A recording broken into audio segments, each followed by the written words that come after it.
මස්තියාදු ගහනවා කියලා තාත්තා මචං මූට ලෑන් මාත්‍රයක් කරන් දී. එතකොට ඒ පැත්තේ කුඹුරු අර එහෙමනේ ඒකක්වත් කරගෙන ඉන්නවනේ කියලා මූට දැන් ට්‍රැක්ටරේ ගෙනාපුම දවසේ ගෙනල්ලා පළවෙනිම දවසේ මට සෙට්ලා කුඹුරක් හාන්න.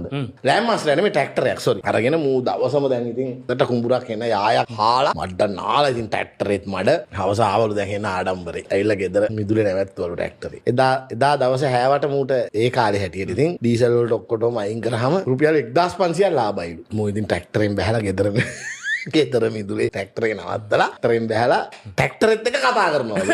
අර එහෙම තියනවලු. ට්‍රේ වටේ යනවලු අත ගන්නවලු 1500 බලනවලු ආයෙ සාක්කුවට දා ගන්නවලු. හරි දාගෙන කියනවලු අන්තිමට ඇවිල්ලා ට්‍රැක්ටරේ එන්ජින් එක ගාවට ඇවිල්ලා අනේ ඉතින් උදේ ඉඳන් පුටුම් ගාලා 1500කුත් හොයාගෙන ආවනේ මගේ අම්මා කියලා එන්ජින් එකකින් බලු.